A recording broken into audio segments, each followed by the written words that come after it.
Friends, in this video for iThought Advisor, I'm going to talk to you on the results season.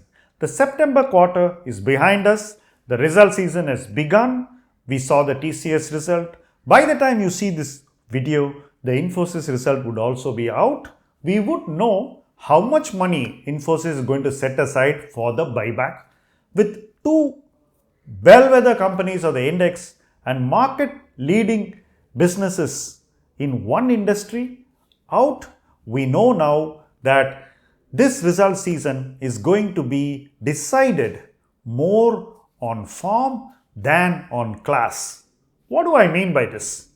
When you look at sport, you look at every player from the perspective of their form and their class. A player may be a class apart, but he may be in bad form, or his form may not be adequate to meet the demands of the team in their present situation. Many of the companies in this result season are going to be tested on form. Their past performance, the performance in the quarter, may fail to meet investor expectations, or they may not convey a confidence that they would be able to play well in the coming quarters and come up with good scores. You may not feel comfortable that this company will be able to do well or will be able to bounce back immediately from a not so great quarter. So essentially, it's going to be a result season where we are going to doubt the form of the best of companies. Naturally, this would mean that stock prices would show nervousness before the result and a tinge of disappointment after the result. That is how the construct is set. That is how things are playing out with the companies that have already come out. And that is how I think mostly the trend will play out in the best of companies. So where can we expect a slight difference where the form is actually going to look better than what the markets expect? I believe that there could be a bit of surprise in the infra companies, in the utilities, in the energy companies, and amongst a small section of banks. So where expectations are running low, there we could look at the form and be impressed by the numbers for the quarter. The first 2 weeks of a result season is usually when you would have the best of companies coming out with their numbers. The next two would be a kind of a second rung show.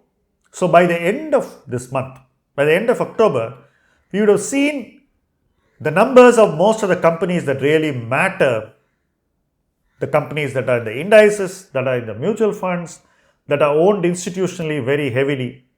We would know about all of them. And then, probably well into the next month, we are going to see the other companies come out with results. And towards the last week of the result season, the laggards, the late bloomers will all come out with their numbers. Naturally, the businesses which show class will come out with their results in October, and the companies which are struggling for form or short of class will probably come late with their numbers. Clearly, this is a quarter where form is going to be found wanting, and anybody who is showing better form may be immediately rewarded. So you could have a bump in those companies where expectations are very low, people are not even tracking those companies, and the numbers seem to surprise everyone positively. So if a company can come out in great form, I'm sure the market will immediately cheer. And the market may also look at companies where the form is now not so great, but these companies are forever in a class apart. So class will lead us to companies which have fallen a lot after the result.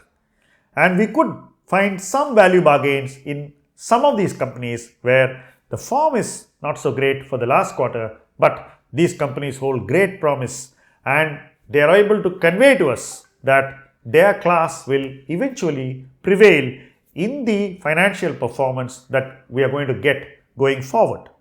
So, it's going to be a very, very interesting quarter, a quarter of surprises, a quarter of disappointments, a quarter of low expectations, and a quarter of actionable opportunities. What do I mean by actionable opportunities? I mean that because we are going to look at a fresh set of better performing companies, we would eventually like a few of them and buy them in our portfolios. So this quarter will give us quite a few companies which we know for a long time but haven't looked closely enough and make us look closer and buy them. So that's going to be the story of this season. It's just begun, so enjoy this result season. Watch out for good form.